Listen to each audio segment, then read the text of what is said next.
जयधवला, पुस्तक 14वीं, lecture number 8। ओम नमः सिद्धेभ्य, ओम नमः सिद्धेभ्य, ओम नमः सिद्धेभ्य, ओम शुद्धात्मने नमः। नमो अरिहन्ताणं, नमो सिद्धाणं, नमो आयर्याणं, नमो वच्छायाणं, नमो लोये सौवसामूलम्। उवसमितशयनदोषे उवसन्तकसाय वीयरायन्ते, उवसामहे पणम्युं कसाय उवसामणं मोक्षम्। यह श्री वीरसेनाचार्य रचित जयधवला टीका है, जो कषाय पाहुड़ तथा चूर्णी सूत्र ग्रंथों पर लिखी हुई है, जिनके कर्ता है गुणधर भट्टारक तथा यतियुषव आचार्य, जिन्होंने भगवान महावीर के उपदेश के अनुसार इन ग्रंथों की रचना की है। 14वीं पुस्तक में अभी हम वही चारित्र मुनि की उपशामना नाम का अर्थाधिकार देख रहे हैं। पृष्ठ संख्या है 40।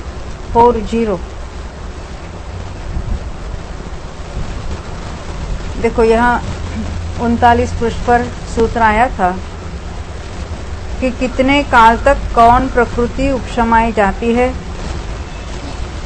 पहले चौथा सूत्र पहले उन्होंने बताया, उसमें कौन कौन से करण विच्छिन्न होते हैं और अविच्छिन्न रहते। उसके बाद कौन कौन से करण उपशांत होते हैं और अनुपशांत रहते हैं। दोनों का अर्थ सेम ही होता है, उसकी चर्चा हमने विस्तार से की। जो 8 करणों की याद है ना, 8 करण। हाँ बोलो। अप्रशस्त, उपशामना, निकाचना, हाँ, बंद,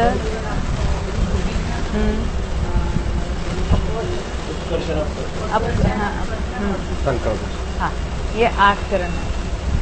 तो उसमें से ये अप्रशस्त, उपशामना, निदत्य और निकाचना अनिवृत्तिकरण के पहले समय से नहीं रहे, अपूर्वकरण तक ही है, बाद में नहीं है। ये बात हमने देखी थी। और अन्य अन्य कर्मों की कहाँ कहाँ होती है उसकी भी चर्चा की।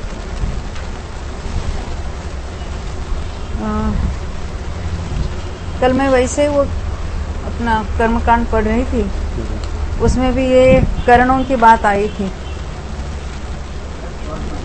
हाँ, बहुत ही शॉर्ट में दी थी।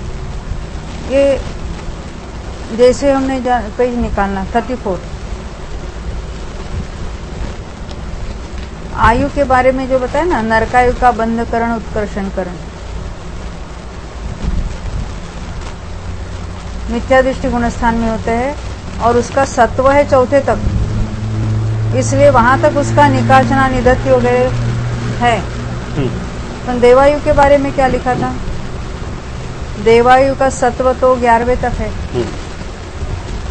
कहाँ गया देवायु का? 35 पे ऊपर की लाइन में, 35 में है देवायु के। हाँ, बंध तो अप्रमत्त तक है। हाँ, जहाँ तक बंध है वहीं तक उत्कर्षण होता है। यहाँ संक्रमण का सवाल नहीं है। आयु में 9 करण होते हैं। 9 यानी यहाँ पर अभी हम 8 में से 7 कहेंगे, जब 10 की बात आती है तब 9 कहेंगे। सत्व और उदय को मिलाकर हम 10 करण कहते हैं और उनको गौण करके 8 करण कहते हैं। 8 में से आयु के साथ ही हो गए। संक्रमण करण आयु में नहीं होता। उदय उदीर्ण असंयत तक है। अपकर्षण और सत्व उपशांत कषाय तक है। और उपशामनाकरण, निकाचना, निदत्ति, अच्छा वो भी अपूर्वकरण के गुणस्थान तक बताए। ठीक है, यानी जहाँ तक उसका सभी कर्मों में अपूर्वकरण तक जो बताया था वो देवायु में भी घटित होता है। क्योंकि देवायु और मनुष्यायु का तो सत्व है ऊपर के गुणस्थान में, नरकायु का 4थे तक है, तिर्यंचायु का 5वें तक है। अब हम आते हैं 40 पृष्ठ पर।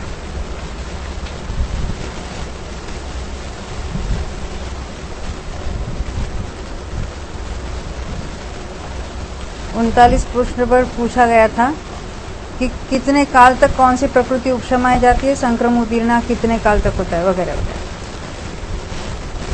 अब यहाँ नीचे की लाइन 40 पृष्ठ पर, यहाँ पर प्रकृत अर्थ की गवेषणा करने पर मूल प्रकृतियों के भंग के अनुसार सभी कर्मों के करणों का विच्छेद और अविच्छेद जानना चाहिए। अब ये बताएंगे प्रत्येक मूल प्रकृति के अनुसार उसके जो उत्तर प्रकृतियों में जो कुछ बनते हैं उसकी बात बताएंगे। यथा नपुंसक वेद के तो अनिवृत्तिकरण के प्रथम समय में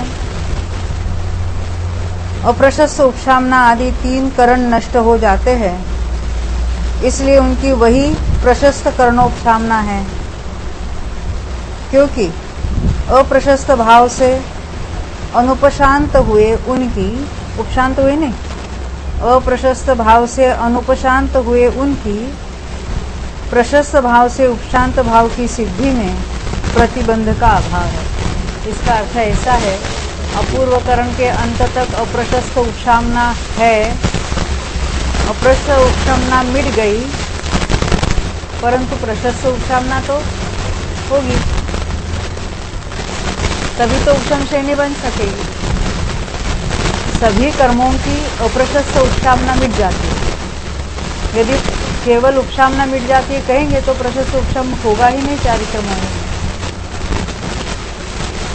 क्योंकि प्रशस्त उपशामना 9वें गुणस्थान से शुरू हो जाती है।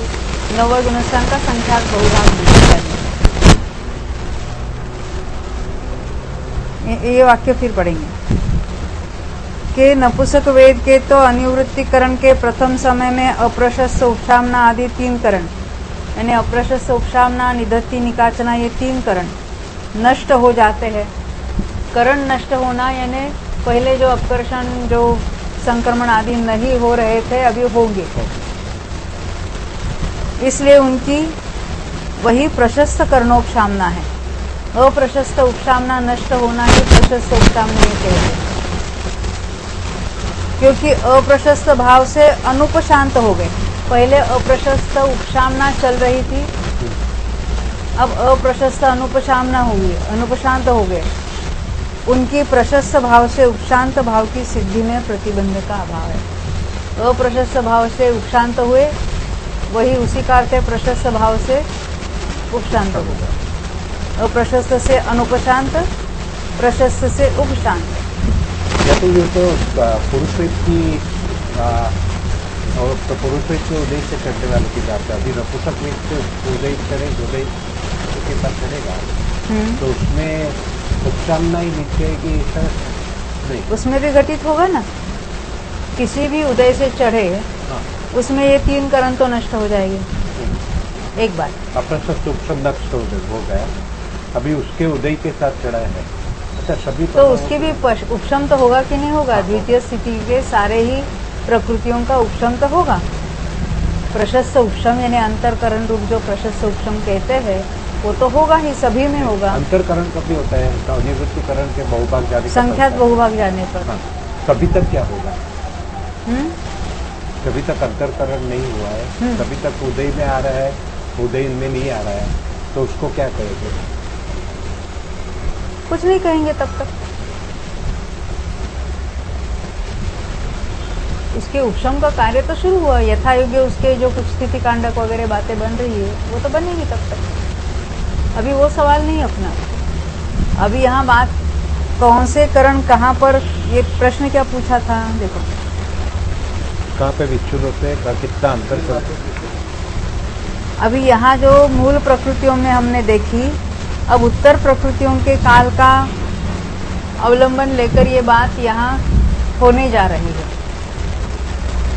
मूल प्रकृतियों में कौन से करण कहाँ विच्छिन्न होते हैं, कहाँ क्या होते हैं, वो बात देखिए। 8 ही कर्मों में अपूर्व करण के अंत तक तो सभी वो करण यानी वो करण थे, अनिवृत्तिकरण के पहले समय से वो 3 करण नष्ट हो गए। अब उत्तर प्रकृतियों में हम लगा रहे हैं। देखो इसका हम फिर दोबारा पढ़ते 40 पृष्ठ पर। देखो 93 नंबर का पॉइंट, यानी इस तीसरी गाथा क्यों अवतीर्ण हुई है कि उत्तर प्रकृतियों में वो काल कहना है, इसलिए। अब कहते 93 पॉइंट मिला ना। यह गाथा सूत्र का पूर्वार्ध काल को विशेषण बनाकर उत्तर प्रकृतियों में कर्णों के उपशांत और अनुपशांत अवस्था का प्ररूपण किस प्रकार करता है, ऐसी आशंका के होने पर निशंक करने के लिए कुछ अवयवार्थ का परामर्श करते हैं। गाथा के कुछ अवयव, कुछ पार्ट, उसका जो अर्थ है उसका परामर्शन, इस पर चर्चा करेंगे।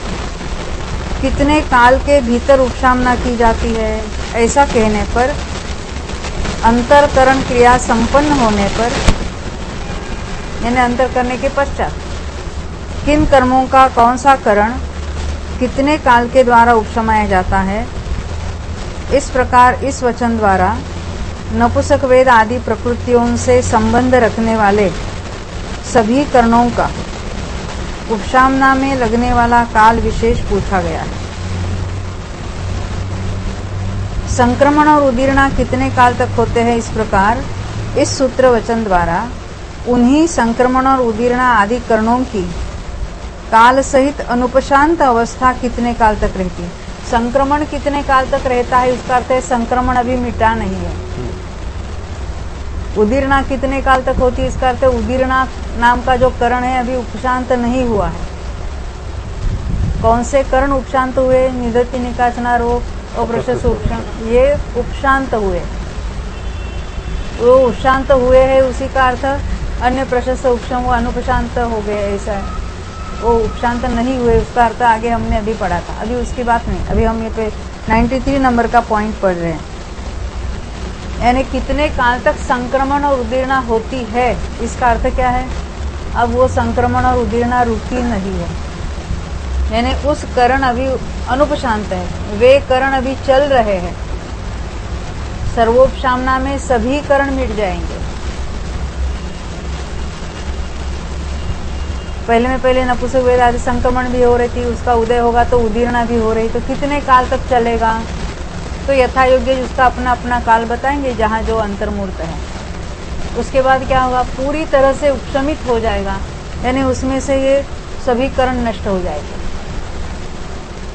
सभी करण नष्ट हो जाएंगे, परंतु सत्ता है, इसलिए वो सत्व वाला करण भी यहाँ नहीं लिया है, 8 ही करण लिए हैं। तो उसका अर्थ होता है सभी करण नष्ट हो जाएंगे। वो कहेंगे कितने काल तक चलते रहेंगे का अर्थ अभी वो करण चल रहे हैं, करण उपशांत नहीं हुए, यह पूछा गया है। नीचे से दूसरी लाइन 93 पॉइंट, उन करणों का अपने स्वरूप से प्रवृत्त रहना अनुपशांत अवस्था है। अच्छा हुआ है फिर से पढ़ा। एक कर्णों के ऊपर उपशम अपशम अनुपशम लगाना है। प्रकृतियों की हम उपशम अनुपशम अवस्था जो कहते हैं, तो उस प्रकृतियों में जो करण हो रहे हैं वो सभी करण उपशमित हो जाएंगे, सभी करण नष्ट हो जाएंगे।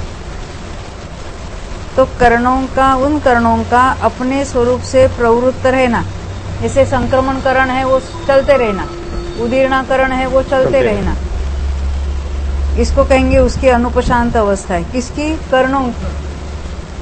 और उन्हीं करणों का अपने स्वरूप से प्रवृत्त नहीं रहना उपशांत अवस्था है, यह विवक्षित है। समझ में आई बात। अब ये बात प्रकृतियों पर बता रहे, उत्तर प्रकृतियों। देखो अब फिर पढ़ेंगे हम 94 पॉइंट। यहाँ पर प्रकृत अर्थ की गवेषणा करने पर, गवेषणा यानी उसकी शोध खोज, मूल प्रकृतियों के भंग के अनुसार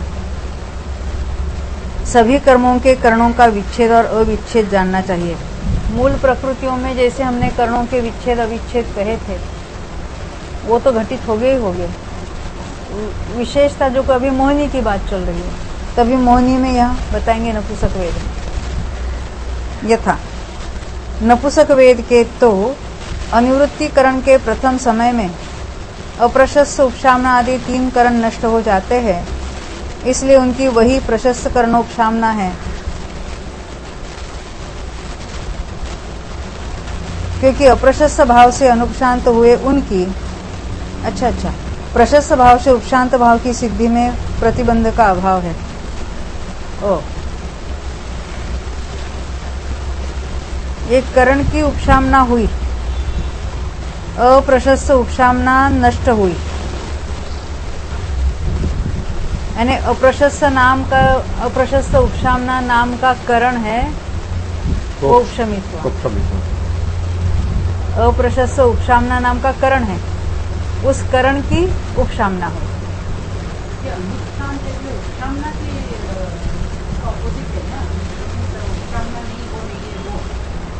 उसको अनुपशांत कहें। नहीं होना उसको अनुपशांत कहें। यानी देखो ये फिर से 93 में नीचे से दूसरी लाइन, करणों का अपने स्वरूप से प्रवृत्त रहना, यानी वो करण चलते रहना, वो करणों की अनुपशांत अवस्था है, यानी करण नष्ट नहीं हुए, चल रहे। और करणों का अपने स्वरूप से प्रवृत्त नहीं होना, जैसे संक्रमण की प्रवृत्ति रुक गई तो हम कहेंगे संक्रमण करण उपशांत हो गया। अभी ये जो हम प्रशस्त उपशम, वो अंतर वाला उपशम है, उसकी बात नहीं, आपका जो प्रश्न था ना, यहाँ प्रशस्त उपशम ने कहा, प्रशस्त कर्णोपशामना कहा। प्रशस्त कर्णोपशामना किसको कहते हैं? प्रशस्त भाव के कारण जिस करण की उपशामना होती है, वो प्रकृति की उपशामना की बात नहीं है। अच्छा, यह करण की बात है। ये अब हमने 93 पॉइंट पढ़ा ना, इसलिए और ज्यादा क्लियर हो गया। अप्रशस्त उपशामना चल रही थी, ये एक करण है। इस अप्रशस्त उपशामना नाम का जो करण है, या निधत्ति नाम का जो करण है, निकाचना नाम का जो करण है, उस करण की उपशामना हुई। क्यों हुई? प्रशस्त भाव के कारण। ऐसा प्रशस्त भाव पहले नहीं हुआ था। अधिवृत्तिकरण के पहले समय में जो विशुद्धि हुई है, पहले गुणस्थान से 8वें के अंत तक जो कुछ वहां विशुद्धि थी, वो ऐसी नहीं थी कि इन 3 करणों को रोक सके।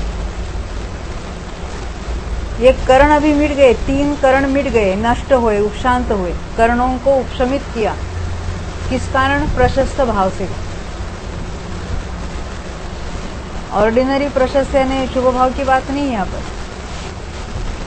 9वें गुणस्थान के प्रशस्त परिणाम के कारण ये करण उपशमित हो गए हैं, उसी को प्रशस्त करणोपशामना कहा।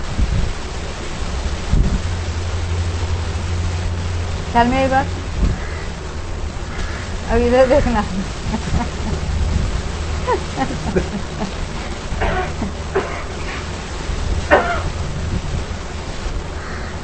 क्योंकि अप्रशस्त भाव से अनुपशांत हुए उनकी,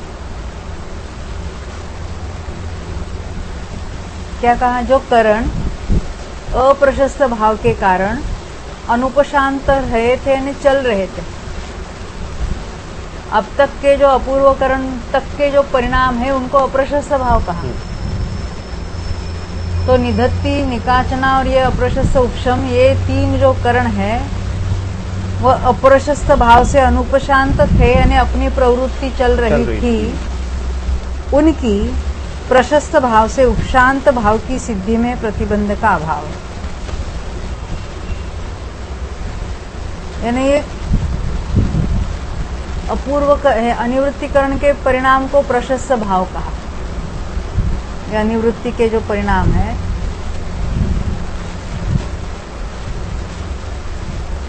ऐसे प्रशस्त परिणाम है, प्रशस्त कहे। तो यह प्रशस्त भाव से उनके कारण अनुपशांत जो पना था, उसकी विच्युति हो गए, वो शांत हो गए। हाँ, अनुपशांत थे, हाँ, वे उपशांत हुए। हाँ, शांत।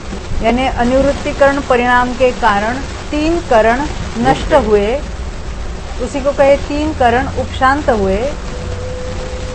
3 करण प्रशस्त भाव से उपशांत हुए, उसी को प्रशस्त उपशम कहा। ये प्रशस्त करणोपशम है। अनिवृत्तिकरण के परिणाम, उसी को कहा प्रशस्त परिणाम। उनके कारण क्या हुआ? जो 3 करण, कौन से 3 करण? अप्रशस्त, उपशामना, निदत्ति और निकाचना, ये 3 करण नष्ट हुए कहो, उपशमित हुए कहो,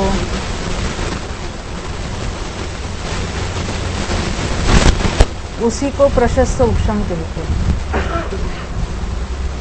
प्रशस्त कर्णोपशम है ना, ये कर्णों का उपशम हुआ। इन 3 कर्णों का उपशम हुआ, प्रशस्त परिणाम के कारण हुआ, इसी को प्रशस्त उपशम कहा, प्रशस्त कर्णोपशम।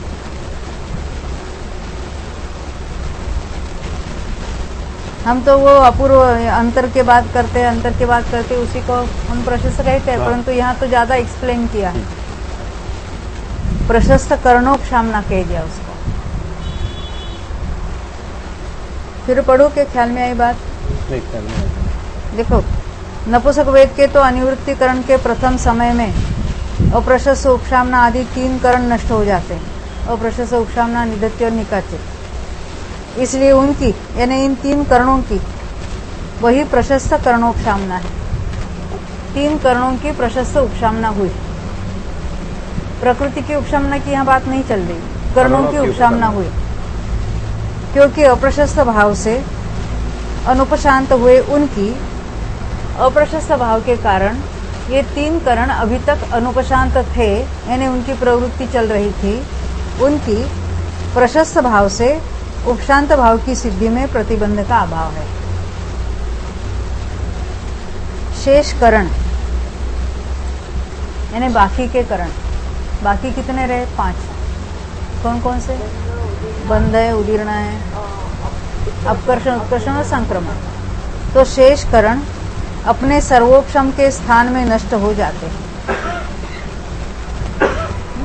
सर्वकरणोपशामना कहेंगे, सभी करण रुक गए। इतनी विशेषता है कि श्रेणी में नपुंसक वेद का बंधन करण नहीं है। अब वो यथा योग्य जिस प्रकृति में जो पॉसिबल है वो बताना, और इसीलिए उसका उत्कर्षणाकरण भी नहीं है, क्योंकि किसी भी वेद से श्रेणी क्यों न चढ़े। यहाँ नपुंसक वेद की बात ली, इसलिए नपुंसक वेद का बंधन करण नहीं कहा। स्त्री वेद की बात आई तो वहां भी कहेंगे उसका भी बंधन नहीं है। तो नपुंसक वेद का बंधन करण नहीं है, और जहां बंधन करण नहीं वहां उत्कर्षण करण भी नहीं होगा, ऐसा कहना चाहिए। तो यहाँ पे ऐसे पकड़ सकते हैं कि पहले गुणस्थान में जो भाव था वहाँ पे बंधकरण रुक गया, तो वहाँ पे वो प्रशस्त भाव कहलाएगा नहीं? नहीं, नपुंसक वेद के लिए ये प्रशस्त, इनके 3 के लिए अप्रशस्त, उपशामना आदि 3 करण नष्ट हो जाते हैं। हाँ, उसके लिए। अभी नपुंसक वेद के लिए उसका बंधन करण वहां रुक गया, तो उसके लिए प्रशस्त, उपशामना वहां नहीं कही है।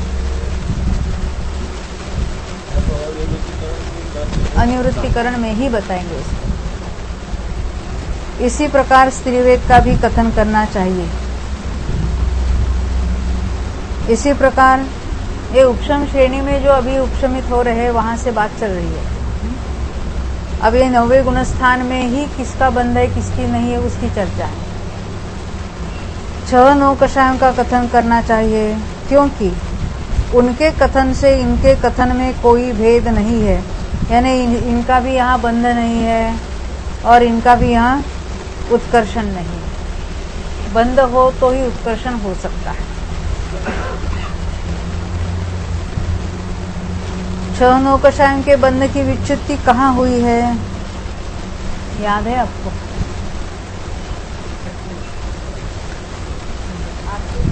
8वें में। क्या सभी 8वें में गए? हाँ हाँ, बोलो। 6ठे में कौन कौन से गए?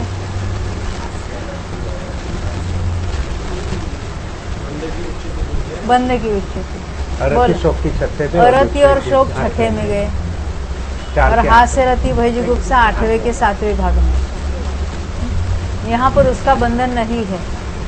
यहाँ अनिवृत्तिकरण की चर्चा चल रही है। यहाँ विषय नहीं है कहाँ बंध विच्युति, ये तो हम अपने हाँ हमारा पक्का करने के लिए कोई। इसी प्रकार अप्रत्याख्यानावरण आदि 8 कषायों का भी कथन करना चाहिए, क्योंकि उसका भी बंध नहीं है, उसका भी उत्कर्षण नहीं होगा। इतनी विशेषता है कि अपने अपने सर्वोपशामना का स्थान जान लेना चाहिए। अपना अपना सर्वोपशामना, यहाँ सर्वोपशामना किसको कहा? सभी कर्णों का उपशमित होना, उसको सर्वोपशामना कहा। तो नपुंसक वेद का पहले होगा, फिर श्री वेद की, फिर वो क्रम से जहाँ जिसका होगा, हर एक का अपना अपना स्थान जान लेना चाहिए, जो हमने पहले ही 13वीं पुस्तक में देखा है। उपशम श्रेणी में कौन से प्रकृति पहले उपशमित होती है, बाद में कौन सी, वहाँ तो प्रकृतियों के नाम लिए। यहाँ सभी उनके एक एक प्रकृति के अपना अपना सर्वोपशामना का स्थान जान लेना चाहिए। इसी प्रकार पुरुष वेद और 4 संज्वलनों के प्रकृत अर्थ को जानकर गवेषणा करनी चाहिए। अब इसी प्रकार लिखा, परंतु पुरुष वेद और 4 संज्वलन का बंध है यहाँ पर, तो बंधन है तो यहाँ उत्कर्षण करण भी होगा। अथवा 3 संज्वलनों के, अथवा कह बता रहे 3 संज्वलनों के बंधनकरण, उत्कर्षणाकरण, उष के रफार बराबर करना।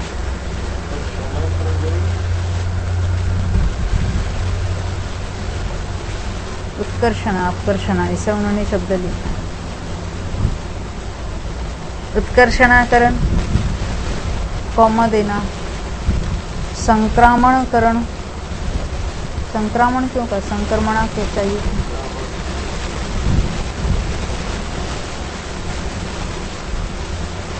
संक्रमणा चाहिए थी ना, उत्कर्षणा कहा, संक्रमणा चाहिए। संजलन से बंधना, उपकड़ना, संक्रमणा, संक्रमण कहो, संक्रामण, संक्रमणकरण कहो या संक्रमणाकरण कहो, चलेगा। संक्र करना, देखो 3 संज्वलन को बंधनकरण, उत्कर्षणकरण, संक्रमणकरण लोभ को छोड़ा है अभी तो, क्योंकि लोभ की बात बाद में करेंगे।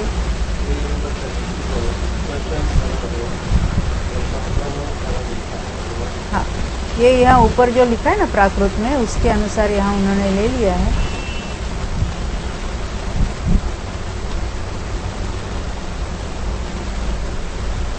वहाँ संकामण ही लिखा है ऊपर, बंधना, उपकड़ना, संकामण, उपकड़ना, उदय उदीर्णा, जाओ, अनियत, चित्ती, सूत्र दिए जाते पीछे, सब पूरा का पूरा नहीं दिया जाता।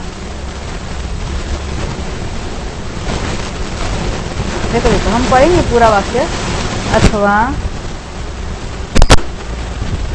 3 संज्वलनों के बंधनकरण, उत्कर्षणाकरण, संक्रमणकरण, अपकर्षणाकरण, उदय और उदीर्णाकरण अनिवृत्तिकरण तक होते हैं, तथा उपशामनाकरण, निकाचनाकरण और निधत्तीकरण अपूर्वकरण के अंतिम समय तक होते हैं।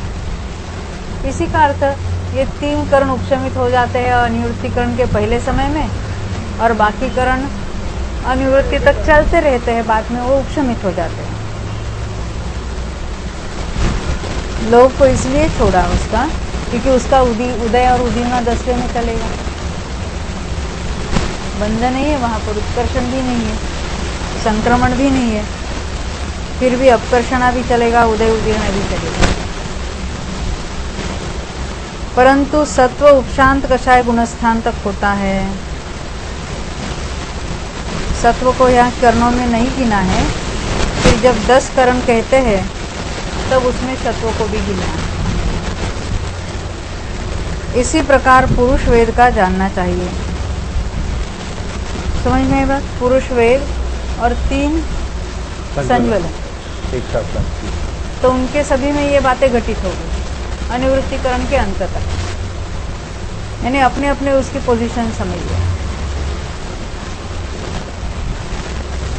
लोभ संज्वलन के, अभी लोभ में क्यों अलग निकाला, तो लोभ संज्वलन के बंधनकरण, उत्कर्षणाकरण और संक्रमणाकरण अनिवृत्ति गुणस्थान तक होते हैं।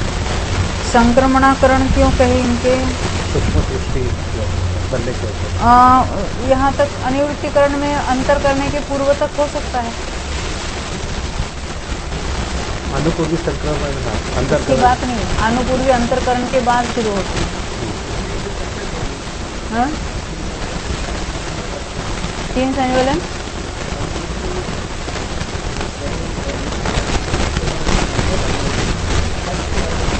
अनिवृत्तिकरण तक होते हैं, लिखा ना।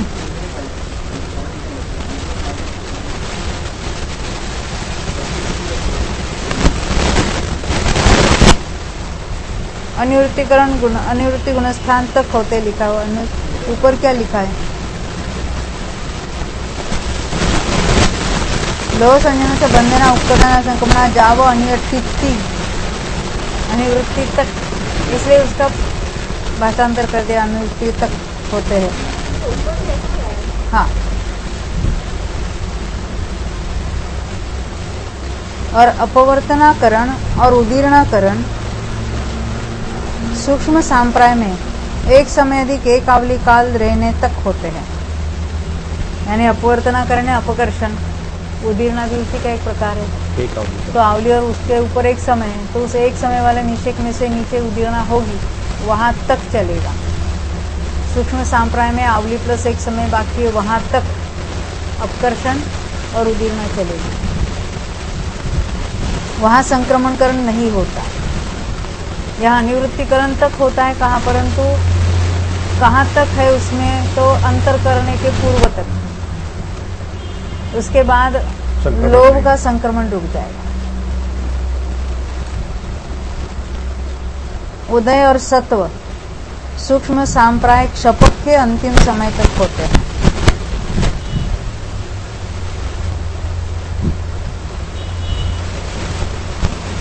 और यहाँ उपशम श्रेणी में देखना है तो उपशम तक होता है सत्व।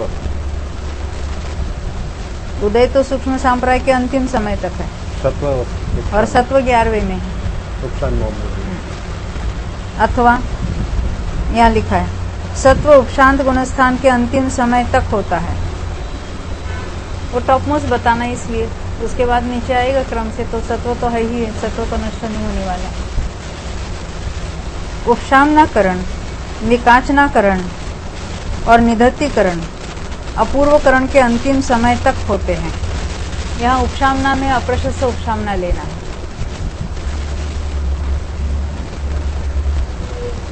अभिनिबोधिक वो करना उसको।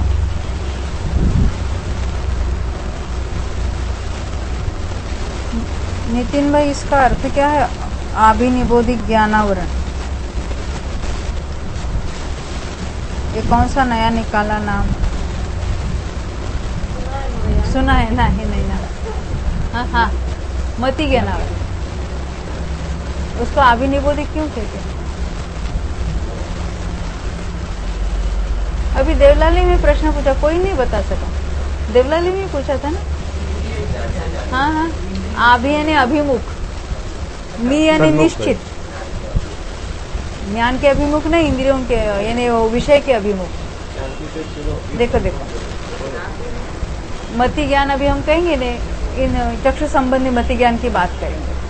तो ये कैसे जानता है?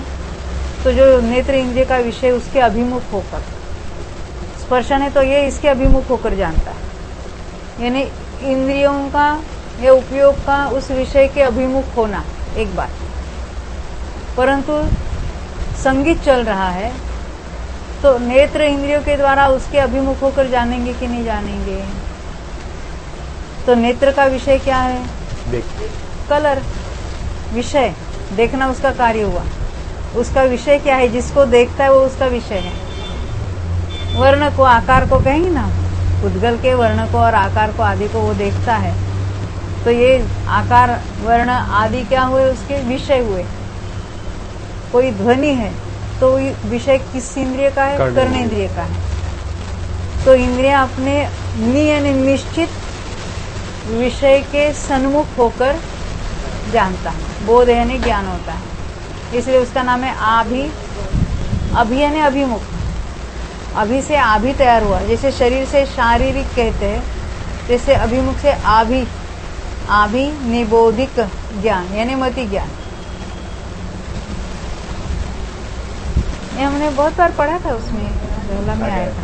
नहीं, आपके लिए तो नया है क्योंकि आप सुना था। मति ज्ञान को ही आभिनिबोधिक ज्ञान कहते हैं।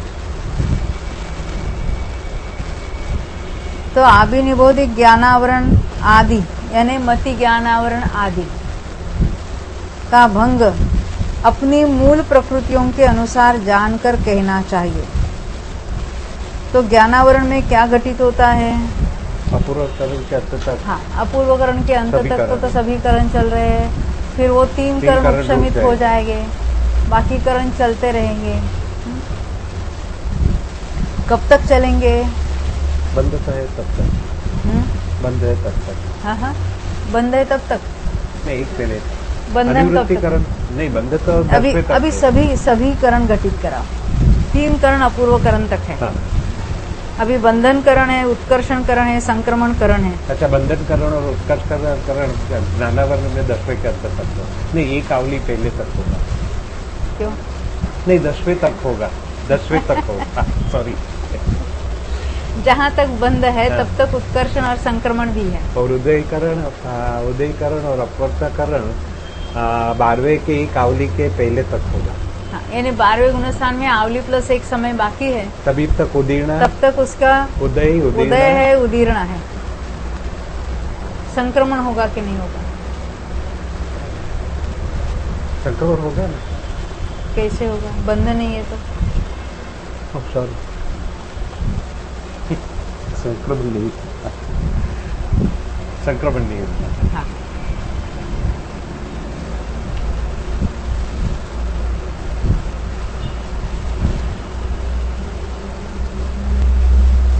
पर मैंने कुछ नोट्स निकाले थे इसके ऊपर से, देखेंगे फिर। हाँ, ये ऐसा लंबा था ना उसमें। तो ये क्या होता है जब 12वें के अंत में ये ज्ञानावरण दर्शन पढ़ा है? हाँ, फिर वो निकल सकते हैं और केवल दर्शन केवल प्रकट तो निश्चय का क्या होता है? नष्ट हो जाते हैं। क्या हुआ था उसमें? अकर्मण रूप हो गया। अपने रूप से उदय में आ रहे हैं। अभी जैसे नपुंसक वेद है वो अन्य रूप से हुआ था। ये जो मोहनीय में क्या होता है, एक एक प्रकृति अन्य रूप लास्ट में जाके लोभ रूप पूरा मोहनीय का द्रव्य हुआ था, चारित्र मोहनीय का। और फिर लोभ है वो अपने रूप से नष्ट हुआ था। तो इसमें भी क्या होता है, स्थिति कांडक घात होते हैं। इतनी लंबी स्थिति वो घटते अभी क्षपक श्रेणी की बात करना है। उपशम श्रेणी में कुछ नहीं होता है उसमें, यानी थोड़े बहुत स्थिति कांडक वगैरह होते परंतु नष्ट नहीं हो जाते। क्षपक श्रेणी में क्या हो गए, स्थिति कांडक होते फिर बाद में थोड़े इतना रह गया, फिर वो तो उदीर्णा भी, हाँ, निषेक खिंचा, क्योंकि उसमें गुण श्रेणी भी बनी थी, बहुत अधिक खिर रहे थे। निर्जरा बहुत चल रही थी ना, गुण श्रेणी रूप से रचना होती गई, क्योंकि इसमें तो अंतर पड़ा परंतु उसमें तो गुण श्रेणी चलती ही रही थी ज्ञानावरण आदि में। शपक श्रेणी में जब बात आई तो उसकी ज्यादा और क्लैरिटी हो जाएगी। कल मेरे को कोई बोल रहा था कि गुरुदेव ने स्ट्रांगली रिसीव किया है कि ये पढ़ने की जरूरत ही नहीं है, कि कर्णाली योग आप क्यों इतना डिटेल में पढ़ते हैं। तो आपका क्या विचार है? नहीं, मैं तो आई एम वेरी कोई कुछ भी कहे और किसके लिए कहा था? मैं बोलने का भूल गया। हाँ, सभा में। क्योंकि द्रव्यानुयोग की मुख्यता है, लोग कर्णानुयोग के इसमें तो निमित्ताधीन हो जाते हैं। हाँ, मैं बोलने को भूल गया कि आप कर्म को नहीं देखो, जीव के परिणाम को देखो। निषेध नहीं हो सकता। द्रव्यानुयोग जिसने पचाया है, अब वो क्या करेगा? मुनियों ने क्यों लिखा ये किसी, हाँ, सभा में चलेगा तो उनके सामने कौन सी सभा थी, उसका भी हमें विचार करना चाहिए। उन्होंने धरोला भी पढ़ा था, वो कैसा निषेध करेंगे? नहीं, 8 भाग तक लिए थे, वहाँ ब्रह्मचारी बहनें बताती है 2-2 बार लिए थे। 8वें भाग तक 2 बार प्रवचन हुए थे, सभा में हुए थे। वो कहने वाली ब्रह्मचारी बहनें आज भी है, अभी हयात है। अभी चलो वो विषय जाने दो। नहीं, मैं तो आई वॉज फ्रॉम ऐसे जो कुछ कहते नहीं, हैं उनको सुनता नहीं उत्तर हूँ। भी देना नहीं, उसको कुछ समाधान भी करने की जरूरत नहीं। अभी हम तो ऐसे पोजीशन पर आए हैं ना, अभी तो डिगने वाले तो है ही नहीं है। कोई कुछ भी कहे, हमें अपने से अडिग होना चाहिए। चलो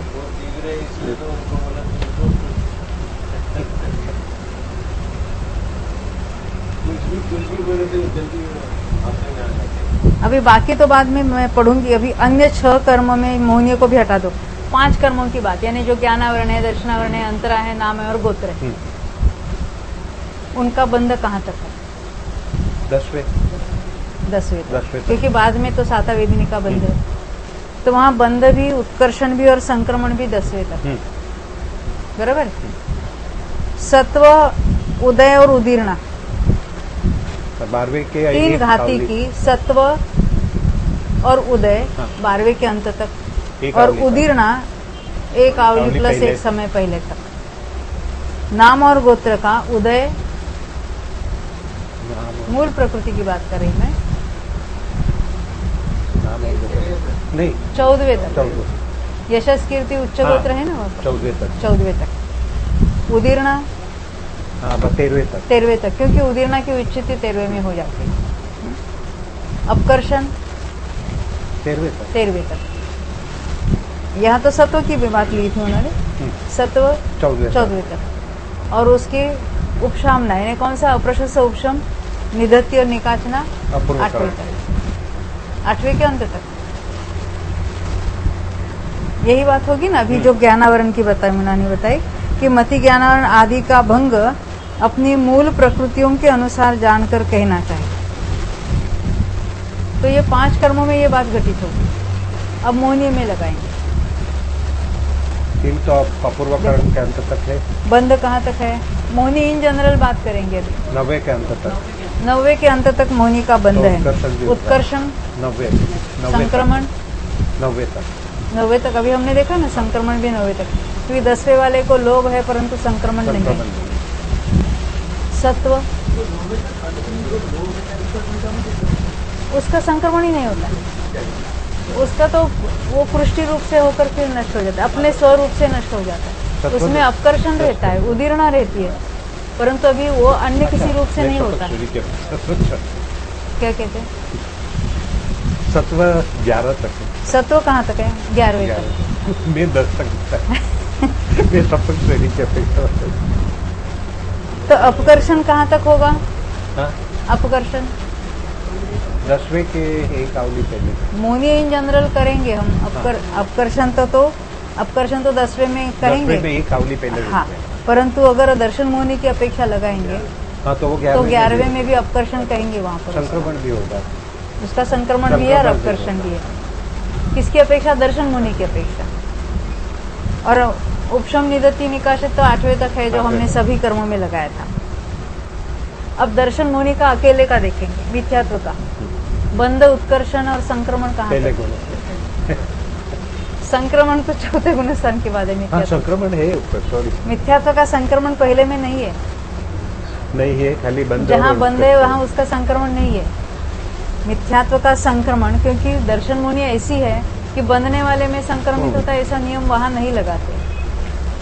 तो मिथ्यात्व और सम्यक मिथ्यात्व का संक्रमण 4थे से शुरू होगा। कहाँ तक चलेगा बोलो? 11वें तक चलेगा। और उदय उदीर्णा मिथ्यात्व की पहले में, यानी बंध, उत्कर्षण, उदय उदीर्णा, हाँ, वो एक अवली पहले तक। संक्रमण 4थे से लेकर 11वें तक होगा। 4थे से 11वें तक। अपकर्षण भी 11वें तक चलेगा। हाँ, दर्शन मुनि का सत्व 11वें तक है। नहीं, अपकर्षण तो 7वें तक। सत्वा और अपकर्षण 11वें तक बताए। अच्छा, उदीर्णा। संक्रमण भी हो रहा है ना उसमें। हाँ, दर्शन मुनि में चल रहा है ना। ये ऐसे दिमाग से कुछ मैं सोच रही थी कल। वेदनीय में लगाओ। वेदनीय का बंध साता रसाता पर अलग अलग बंध। असाता का छठे तक बंध है। नहीं अभी किसका बता रहे हो? असाता का। असाता का असाता का बंध उत्कर्षण बोलो। छठे के छठे तक बंध छठे तक छठे तक, उत्कर्षण छठे तक। छठे तक, उदय उदीर्णा दोनों की छठे तक। उदीर्णा तो उदीर्णा छठे तक, दोनों की छठे दोनों। अभी दोनों को मत मिलना, एक एक को अभी एक। असाता की उदीर्णा तक 13 तक। अरे छठे तक, 14 उदीर्णा छठे तक। उदय का नहीं उदीर्णा पूछे मैंने। तो छठे तो वो तो छठे बताया तक। दोनों। और उदय 14वें 14वें तक। अभी संक्रमण संक्रमण छठे तक। छठे तक किसी एक मिनट है 10वें तक। असाता का संक्रमण जब तक साता का बंध है। कौन सा? स्थिति बंध है। स्थिति बंद है तभी तक वो आप तो पता है। अनुभव नहीं करती। 10वें तक। साता का संक्रमण नहीं, बाद में नहीं असाता के होगा। बारे में असाता का संक्रमण कहाँ तक चलेगा? नहीं 10वें तक। लिखा है ना, पेज नंबर निकालो। 10वें तक होगा ना असाता का। 35 आपने लिखा है ना। साता का संक्रमण खाली छठे तक होगा। देखो 35 पृष्ठ पर नीचे से दूसरी लाइन, असाता वेदनीय की बात है वहां पर। बंधन उत्कर्षण उदीर्णा तो छठवें तक की।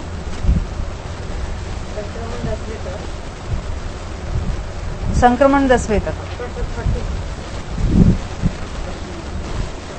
खाली असाता का संक्रमण हम देखेंगे तो वो तो छठे तक ही लेना पड़ेगा ना। असाता का संक्रमण जब तक साता का बंध होता है, असाता साता में हाँ। संक्रमित होगी और तो साता वहां का संक्रमण कभी तक ले सकते हैं? जब तक असाता का बंध है। हाँ तो वो छठे तक था। मैं उल्टा बताया, हाँ। सॉरी। अभी असाता की सभी बातें हो गई ना। यानी अपकर्षण भी 13वें तक होगा उसका। असाता का अपकर्षण भी 13वें तक होगा। अभी साता का बोलो। साता का बंध बंध 13वें तक 13वें तक, बराबर। बंध 13वें हाँ, तक, उत्कर्षण उत्कर्षण 10वें तक 10वें तक, क्योंकि वहां तक स्थिति बनती है। अपकर्षण 13वें तक। अपकर्षण 13वें तक, तो सत्व और उदय 14वें 14वें तक, संक्रमण और उदीर्णा छठे तक। हाँ क्योंकि उदीर्णा तो वेदनीय, पूरे वेदनीय की छठे तक होती है। संक्रमण कब तक होगा? जब तक असाता बंध रहा है तब तक साता असाता रूप हो जाएगी। बाकी उपशम निदत्ति निकाचना 8वें तक। 8वें तक पक्का हो गया। हाँ? किसमें? हाँ, असाता का उदय 14वें तक है।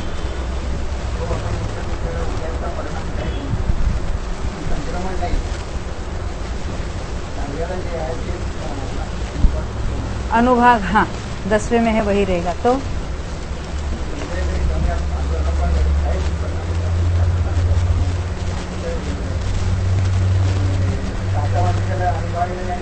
परंतु 10वें के अंत में जो सत्ता में पड़ा हुआ जो सारा उसका है, अनुभाग इतना हीन हो जाता है। हाँ, कि उदय वहाँ जो साता का बंध हुआ था हमने देखा था ना।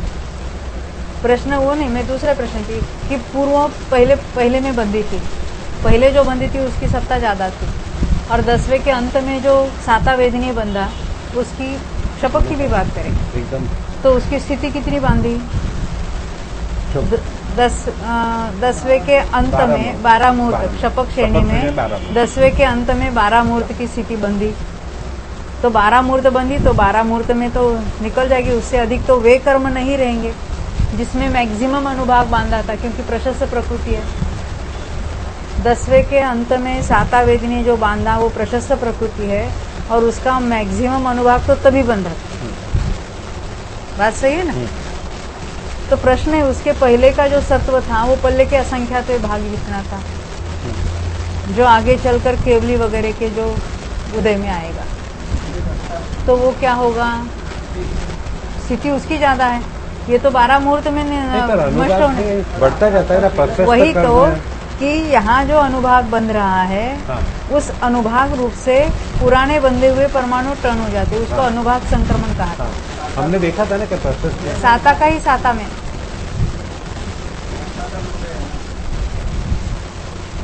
उदय किसका भी हो उसके कुछ बात नहीं है।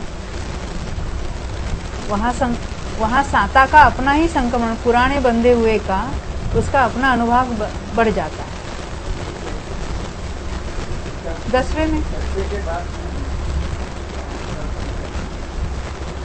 10वें के बाद में उसमें कुछ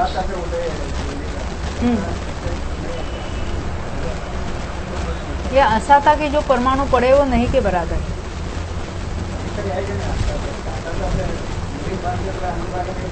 हाँ, परंतु जो साता हो या असाता हो, अब दोनों का कार्य कुछ नहीं रहा वहां पर। क्यों नहीं रहा? वो तो इंद्रिय जन्य जो कुछ है विषय में, उसमें जीव को अब सुख बुद्धि होती है। क्यों बुद्धि होती है? बुद्धि होती है, मान्यता होती है, तो मोहनीय है। इसलिए ना उनके मोहनीय है और ना ही कोई इंद्रियों की बात है वहाँ पर। सब कुछ पूरा ही उनके ज्ञान का विषय हो गया है। हाँ, हाँ।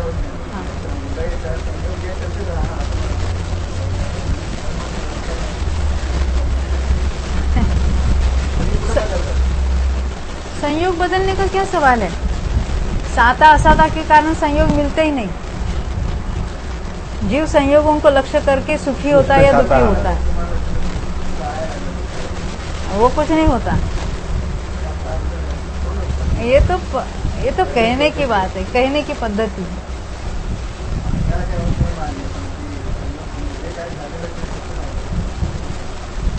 उसके कारण वो संयोग बदलते, ऐसा कहना भी वो तो अभी जब हम ये तो प्राथमिक लोगों को बताने के लिए ठीक लगता है, परंतु अभी जैसे पंखा भी चल नहीं रहा, किसके उदय से नहीं चल रहा?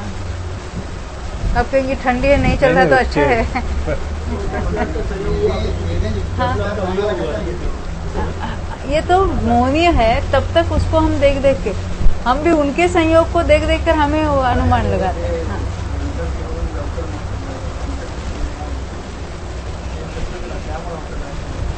नहीं, अंतःकृत केवली में वो साता असाता भी वैसा, जो केवल ज्ञान होने पर तो उनके कुछ है ही नहीं वहां पर। उपसर्ग भी नहीं रहते वैसे, उपसर्ग भी नहीं रहते। 13वें गुणस्थान में उपसर्ग रहता ही नहीं है। वो केवल ज्ञान का महात्म्य है। होते हुए उपसर्ग भी नष्ट हो जाते हैं, यानी बाह्य परिस्थिति भी वो नहीं रहती है।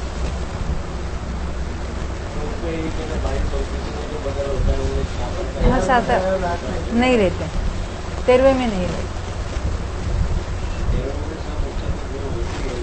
नियम से दूर हो जाते। हाँ, देखो उपसर्ग 12वें तक चलेंगे ना? हाँ, चल सकते के ऐसा भी आता है ना। ये तो 14वीं पूर्व प्रकट होता है, 10 पूर्व प्रकट होते हैं तो व्यंतर आके पूजा करते हैं। अब यहाँ जब उनके केवल ज्ञान प्रकट होता है तो इंद्रादि आके भी वो सारा, यानी बाह्यता भी वो कहेंगे हम उन्होंने दूर किया या कुछ, वो दूर होते ही है, कुछ रहते ही नहीं है केवल ज्ञान होने पर। हम जब उपसर्ग केवली कहते हैं तो वो तो अंतर्मूर्त में तो उपसर्ग रूप से कुछ नहीं रहा, वो केवल ज्ञानी हो गया और बस वो अंतर्मूर्त में मोक्ष चले जाते हैं। परंतु उपसर्ग नहीं रहता है, सब शास्त्र का कथन है। ये कहाँ तक आए थे हम? मूल प्रकृति के अनुसार लास्ट लाइन 41 पेज। इस प्रकार इस मार्गणा के समाप्त होने पर, मार्गणा ने हमने खोज की है ना, गवेषणा करनी चाहिए बताया था। गाथा के पूर्वार्ध की विभाषा समाप्त हुई। उन्होंने बताया कहाँ तक उपशांत रहते हैं, कहाँ तक अनुपशांत रहते हैं, यानी कहाँ तक संक्रमण उदीर्ण आदि चलती है। यानी हमने ये देखा कौन से कर्मों के कौन से करण कहाँ तक किस गुण स्थान तक चलते हैं और कहाँ तक वे नष्ट हो जाते हैं। अब गाथा के उत्तरार्ध की विभाषा करने के लिए आगे का सूत्र प्रबंध आया है। केवचिरम व संतमति विहासा, कितने काल तक उपशांत रहते हैं इसकी विभाषा करते हैं। ये जो कुछ कर्ण उपशांत हुए हैं कितने काल तक रहेंगे, ये प्रश्न है। यह सूत्र सुगम है। कितने काल तक उपशांत रहती इसकी विभाषा करते हैं, यह सूत्र सुगम है। यानी ये जो बताए स्टेटमेंट उसका अर्थ सरल है। तम जहाँ, वह जैसे, यह सूत्र भी सुगम है। उवसंतम निवाघादेन अंतो मुहूर्तम। नपुंसक वेद ये न क्यों किया, प्राकृत का न किया उन्होंने, साधारण चाहिए। पेन कहाँ चली गई मेरी? न भी चलेगा। न है ना, वो हिंदी में सादा न, नल वाला न चाहिए। ये बाण का न है, णमोकार वाला न है। तो कहते हैं नपुंसक वेद आदि कर्म निर्व्याघात रूप से अंतर्मूर्त काल तक उपशांत रहते हैं। निर्व्याघात यानी उसमें व्याघात बाधा न आवे तो कौन सी बाधा आ सकती है? मरण की, है ना। तो यहाँ कर्मों पर बताया, यहाँ कर्णों पर नहीं बताया, कर्मों पर बताया। नपुंसक वेद, स्त्री वेद, पुरुष वेद, क्षय सभी जो 21 चारित्र मुनि की प्रकृतियां उपशमित होती है, कितने काल तक उपशमित रहेगी? अंतर्मुक्त, उसका लिमिट है। तो आदि कर्म निर्व्याघात रूप से, निर्व्याघात यानी बिना ब्रेक के बीच में या उसमें कोई बाधा आवे, कौन सी बाधा आ सकती है? तो मरण आवे तो इमीडिएटली वो उपशमपना उसका नष्ट हो जाएगा, उसका उदय आदि यथायुग शुरू हो जाएगा। इसका अर्थ कहते हैं यदि मरण संज्ञा वाला व्याघात नहीं होता तो, मरण नाम का व्याघात होना यानी उसमें बाधा आ जानी, तो नपुंसक वेद आदि प्रकृतियों का सर्वोपशम करके वह अंतर्मूर्त काल तक रहता है। सर्वोपशम करना ही उसके सर्वकरणों की उपशमना है, क्योंकि इतने काल के बाद उनकी उपशम पर्याय का अवस्थान असंभव है। यानी ये जो सभी करण उपशमित हो गए हैं वो अंतर्मूर्त से अधिक काल तक नहीं टिक सकते उसी अवस्था में। उपशम श्रेणी पर चढ़कर और सर्वोपशम करके पुनः उतरने वाले की जब तक प्रशस्त उपशामना नष्ट नहीं होती,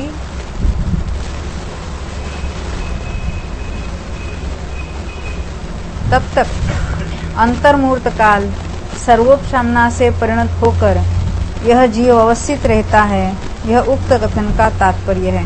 यहाँ सभी करणों की उपशामना की बात है, क्योंकि हम तो केवल अंतरकरण के बाद सोचते हैं, परंतु ये जो 3 करण नष्ट हुए थे, उपशमित हुए थे, वो अनिवृत्ति करण तक तो रहेंगे। अपूर्व करण में प्रवेश करेगा तो ये तो करण अनुपशांत हुए, वो 3, यानी जो सभी उपशमित हुए थे क्रम से, सभी अनुपशांत हो गए।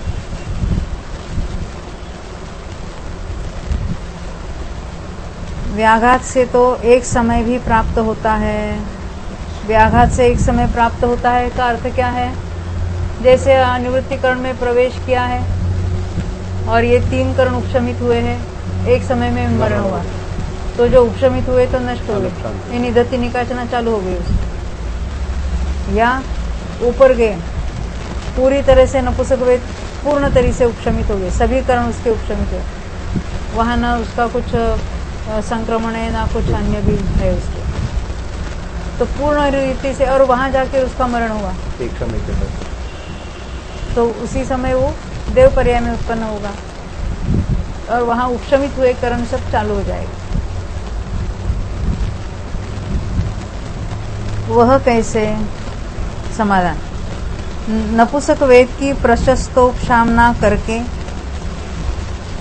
और एक समय रहकर तदनंतर समय में कालगत होकर, कालगत होने ने मरना, मरण को काल भी कहते हैं, जो देवों में उत्पन्न हुआ है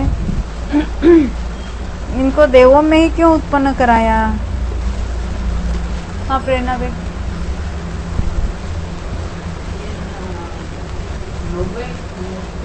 गुण स्थान में मरा। हाँ क्यों वही तो प्रश्न है। हाँ, बहुत बहुत जो बिना देवायु के अन्य की आयु का बंद किया हो तो पांचवें गुण स्थान में भी नहीं जाता, ऊपर जाने का सवाल नहीं।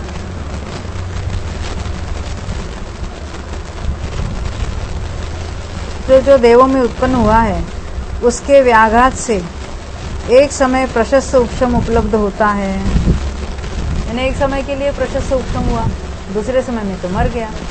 तो जो करण उपशमित हुए थे वो अनुपशमित हो गए, करण वो चालू हो गए फिर से।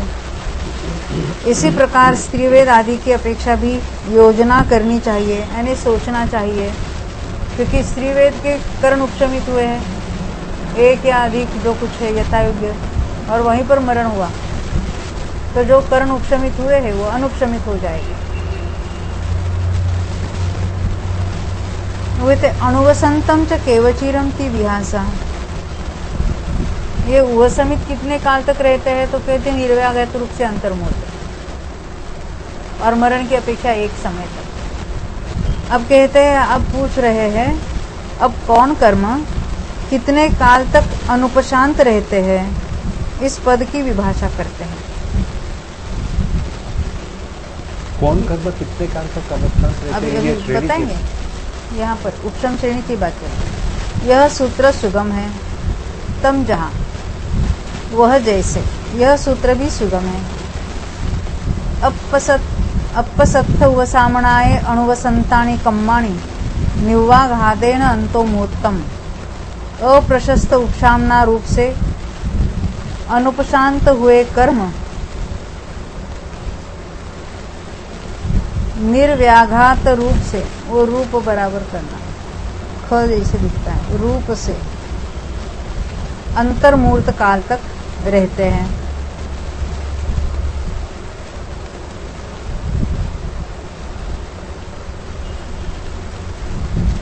वो यहाँ बताएं, देखो इसका अर्थ बताएंगे। अप्रशस्त उपशापना रूप से अनुपशांत हुए कर्म निर्व्याघात रूप से अंतर्मुहूर्त काल तक रहते हैं। प्रकृति में उपशामना दो प्रकार की है, प्रशस्त उपशामना और अप्रशस्त उपशामना। उपशामना अप्रस्त हुआ, अप्रशस्त।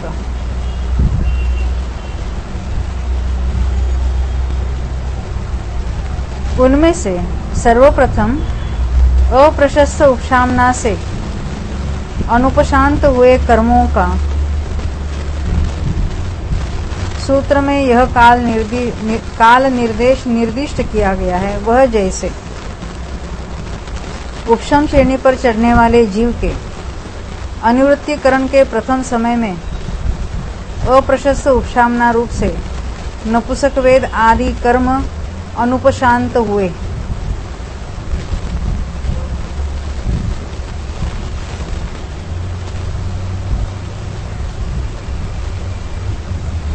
तो ये भाषा कुछ अर्थवत लगती है, ऐसे तो उपशांत हुए इसे हम कहते हैं जनरल में। ये करण की बात है। अप्रशस्त उपशामना नष्ट हुई,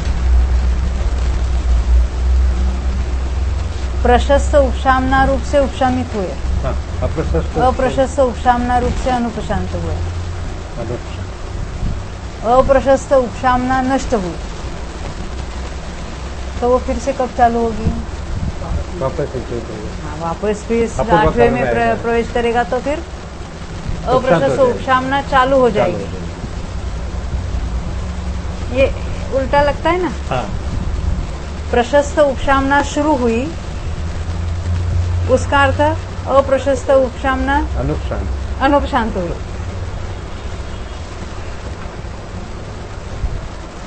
देखो फिर से पढ़ेंगे। उपशम श्रेणी पर चढ़ने वाले जीव के अनिवृत्तिकरण के प्रथम समय में अप्रशस्त उपशामना रूप से नपुंसक वेद आदि कर्म अनुपशांत हुए, यानी उनके अप्रशस्त उपशामना रुक गई। ख्याल में आई बात? प्रशस्त उपशामना शुरू हुई का अर्थ क्या है? अप्रशस्त उपशामना रुक गई, मिट गई। हाँ। तत्पश्चात अनिवृत्तिकरण के प्रथम समय से लेकर ऊपर चढ़कर पुनः उतरने वाले जीव के अनिवृत्तिकरण के अंतिम समय तक अप्रशस्त उपशमना अनुपशांत रहते हैं। किस रूप से? अप्रशस्त उपशामना रूप से अनुपशांत रहते हैं। प्रशस्त उपशमना प्रशस्त उपशामना रूप से उपशमित हो रहे हैं और अप्रशस्त उपशामना रूप से अनुपशांत रह रहे हैं।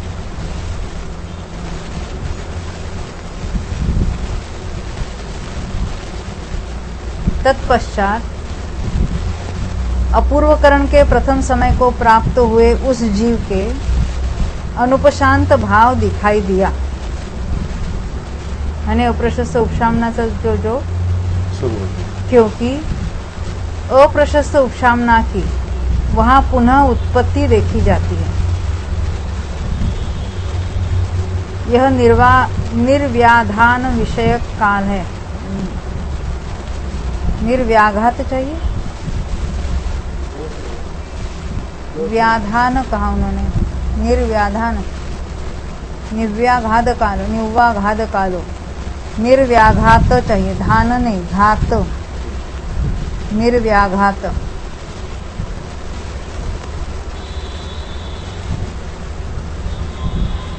व्याघात की अपेक्षा तो एक समय काल प्राप्त होता है।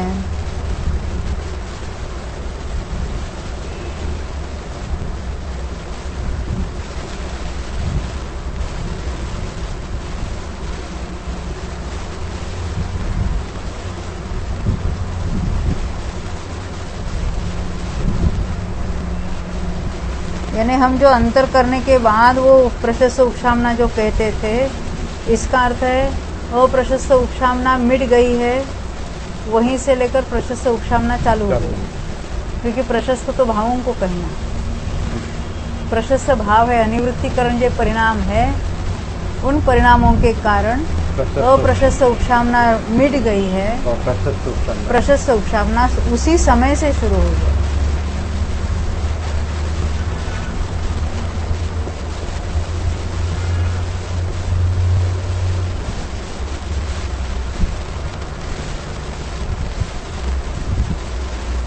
तो व्याघात की अपेक्षा एक समय। शंका, वह कैसे? उसका समाधान, एक अपूर्वकरण उपशामक जीव अनिवृत्तिकरण को प्राप्त हुआ, वहां उसी समय में 3 करण अनुपशांत हो गए। बहुत बार पढ़े ना ये 3 करण, कौन से? निकल। पुनः वहां एक समय रहकर तदनंतर समय में देवों में उत्पन्न हुए उस जीव के प्रथम समय में अप्रशस्त उपशामना का पुनः उद्भव हो गया ने पुनः वो तो उत्पन्न हो गए वो। इससे उसका एक समय काल प्राप्त होता है। 3 कर्ण अनुपशांत हुए,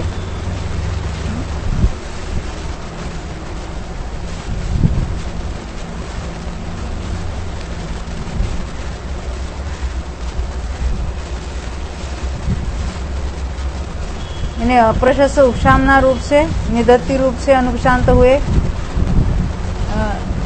कर्म अनुपशांत हुए, ऐसा है।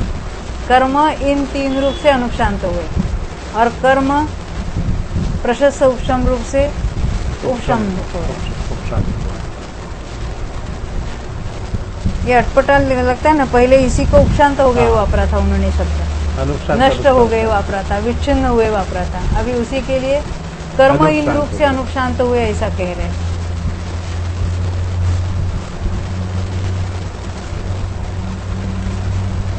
अभी 44 पृष्ठ पर। इसी प्रकार सभी कर्मों की अपेक्षा प्रशस्त उपशामना के अनुपशांत रहने का जगन्य काल अंतर्मूर्त है। अभी प्रशस्त उपशामना का अनुपशांत रहना, प्रशस्त उपशामना कितने काल तक चलेगी? प्रशस्त उपशामना एक समय से लेकर अंतर्मूर्त तक चलेगी। निर्व्याघात रूप से तो अंतर्मूर्त चलेगी। प्रशस्त उपशामना कितने काल तक चलेगी? तो कहते अंतर्मूर्त तक तो चलेगी, एक समय भी रह सकती है। तो प्रशस्त उपशामना अनुपशांत हुई, अभी प्रशस्त उपशामना रूप से अनुपशांत हो गया जीव या कर्म, यानी प्रशस्त उपशामना रुक गई, तो दोबारा प्रशस्त उपशामना कब होगी? एक अंतर्मुहूर्त पश्चात होता है। अंतर्मुहूर्त में दोबारा उपशम नीचे- श्रेणी हाँ, चढ़ेगा नीचे तो, आके नीचे आके वापस ऊपर चढ़ेगा। और लंबे काल तक नहीं हुई तो अर्धपुष्कल करेगा। अभी यही बता रहे।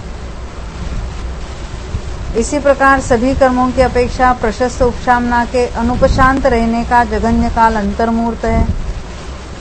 प्रशस्त उपशामना का अनुपशांत रहना यानी दोबारा श्रेणी चढ़ना।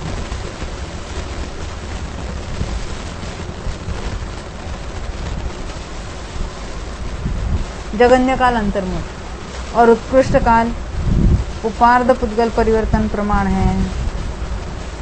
ख्याल में यही बात ये, प्रशस्त उपशम नहीं हो रहा है, फिर दोबारा होगा तो अनुपशांत कितने काल तक रहा, तो मिनिमम अंतर्मुहूर्त के लिए, और अधिक से अधिक अर्धपुद्गल का। शुरू में एक बार उपशम श्रेणी चढ़ के उतरा था, प्रशस्त उपशम होके फिर वो प्रशस्त उपशम अनुपशांत हो गया। अब वो कितने काल तक रहेगा, तो अर्धपुद्गल करा, बाद में वो श्रेणी चढ़ेंगे। नहीं, प्रशस्त उपशम तो यहाँ पर भी प्रशस्त उपशम श्रेणी चढ़नी पड़ेगी फिर दोबारा। ये यहाँ हाँ। क्षपणा का कार्य तो कुछ अलग है।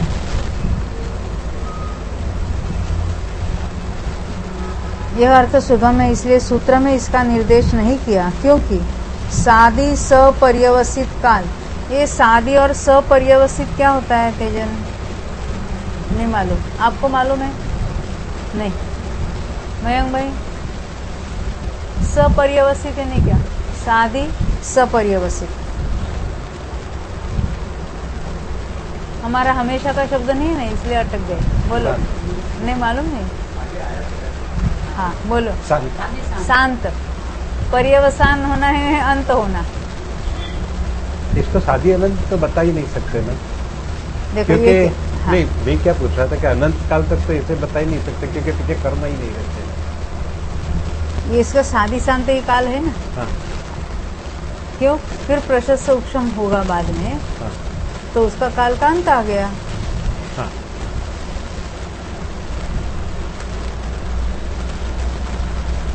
क्योंकि शादी सपर्यवसित काल, पर्यवसान का अर्थ होता है अंत। समझे? किसी का अवसान हो गया, नहीं मरण हो गया। शादी शांत काल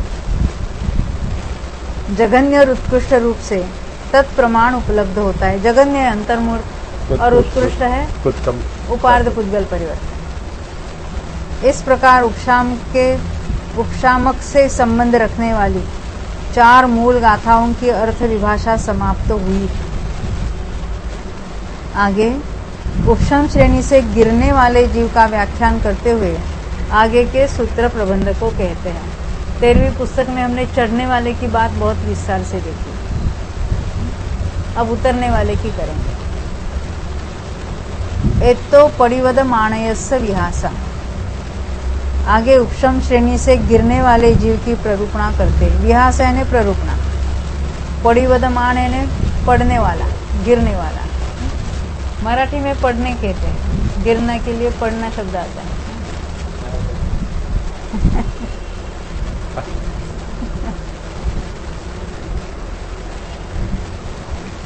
नहीं थे, वहां से वो गिर गया के बदले पढ़ तिथून तो पडला,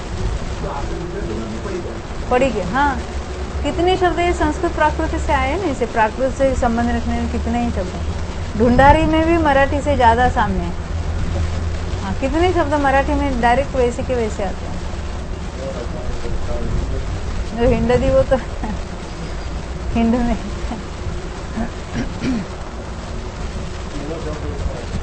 आगे उपशम श्रेणी से गिरने वाले जीव की प्ररूपणा करते हैं। चढ़ने वाला उपशामक का आश्रय लेकर यह संपूर्ण प्ररूपणा की, 13वें भाग में भी की और यहाँ पर भी उसके गाथा सूत्र के आधार से भी कर दे। आगे गिरने वाले को लक्ष्य में रखकर, आगे नहीं, इसके इससे आगे, यहाँ से आगे, आगे गिरने वाला नहीं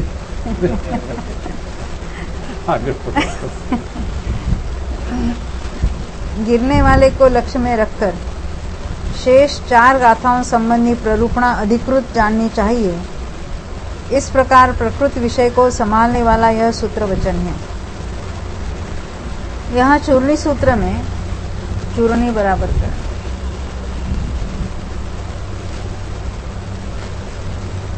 गिरने वाला ऐसा कहने पर उपशम श्रेणी से उतरने वाला जीव लेना चाहिए। उतरने वाले की वह प्ररूपणा दो प्रकार की है, प्ररूपणा विभाषा और सूत्र विभाषा। उनमें से सूत्र पदों का उच्चारण किए बिना सूत्र से सूचित होने वाले अशेष अर्थ की, अशेष अर्थ है कुछ बाकी रखे बिना अर्थ, संपूर्ण अर्थ की विस्तार से प्ररूपणा करने का नाम प्ररूपणा विभाषा है। यानी सूत्र पदों को कहे बिना सूत्र में जो अर्थ पूरा आता है वो पूरा का पूरा बता देना, उसको कहेंगे प्ररूपणा विभाषा। तथा गाथा सूत्रों के प्रत्येक पद के अर्थ के परामर्श द्वारा सूत्र का स्पर्श करने का नाम सूत्र विभाषा है। उनमें से सर्वप्रथम प्ररूपणा विभाषा का पहले अनुगम करना चाहिए, इस बात का ज्ञान कराने के लिए आगे के सूत्र को कहते हैं। जैसे हमने चढ़ने वाले की भी पहले पूरी प्ररूपणा देखी, अब यहाँ 14वीं पुस्तक में आकर फिर गाथा सूत्रों की बात देखिए आप। परुवणा विहासा ताव पच्छा सुप्त विहासा। यहाँ सर्वप्रथम प्ररूपणा विभाषा करके पश्चात सूत्र विभाषा करनी चाहिए। सर्वप्रथम प्ररूपणा विभाषा जाननी चाहिए, उसकी विभाषा करने पर सूत्र विभाषा जानने के लिए सरल है, क्योंकि हमने पहले वो सारा उपशम का कार्य देखा था, तभी जाके यहाँ पर ये बात सरल हो गई। इसलिए बाद में सूत्र विभाषा करनी चाहिए। यह उक्त कथन का तात्पर्य है, वो ग के बदले यह करो।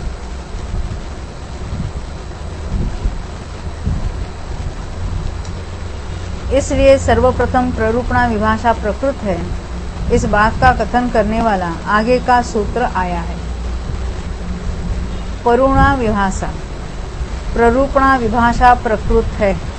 प्रकृत है ने अभी वर्तमान में उसको अभी बता रहे। यह सूत्र सुगम है। तम जहा, वह जैसे, यह सूत्र भी सुगम है। सुगम समझते ना, समझने में सरल। दुविहो परिवादो भवक्षयेन च वसामणक्षयेन च। भवक्षय और उपशामना क्षय से, क्षय के भेद से प्रतिपात दो प्रकार है। प्रतिपात होना है ना गिरना। अब 11वें गुणस्थान तक पहुंच गए हैं, तो वहां वो 11वां गुणस्थान से नीचे गिरने का कार्य दो प्रकार से होता है। एक तो मर गया तो जाएंगे डायरेक्ट चौथे में, और वो उपशम का काल एक अंतर्मुख पूरा हुआ तो क्रम से आएंगे नीचे 10वें, 9वें, 8वें, 7वें, 6वें में। वह हुआ है। वह प्रतिपात नियम से दो प्रकार का है। भवक्षय निमित्तक और उपशामना क्षय निमित्तक, जिसको कालक्षय भी कहते हैं। परंतु कौन सा काल? उपशमना का काल, क्योंकि उपशामना फार एवर नहीं हो सकती, वो तो लिमिटेड अंतर्मुहूर्त तक ही हो सकती है। प्रकृति में जो उपशम श्रेणी के शिखर पर आरूढ़ है, उपशम श्रेणी का शिखर यानी 11वां गुणस्थान, और जिसकी वही यानी वहां ही के ऊपर बिंदी है ना। देखो तेजो आपके लिए बता रही है, ऑर्डिनरी वही कहते हैं ना, यहाँ बिंदी है। यदि बिंदी नहीं होती तो उसका अर्थ क्या होता है? वही यानी वह ही, यानी जो आदमी ले गया है वही लाएगा वापस, ऐसा अगर हम कहेंगे तो वही का अर्थ वही, सेम पर्सन। और यहाँ क्या है? बिंदी है।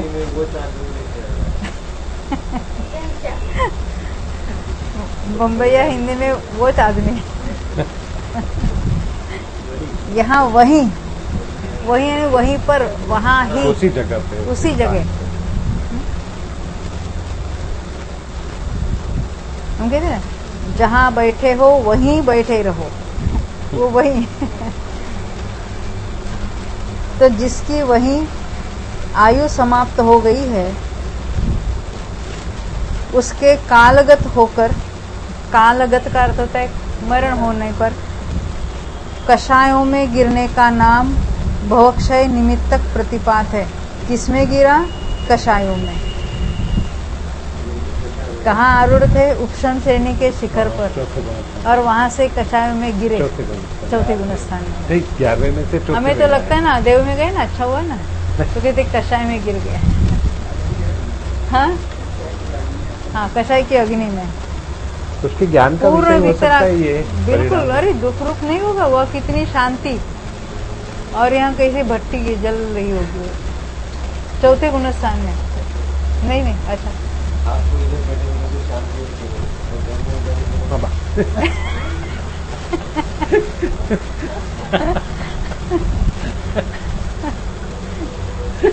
यहाँ से बाहर निकले और चालू हो जाए।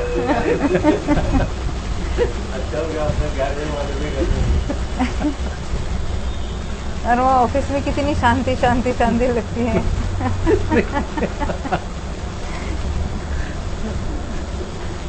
हाँ,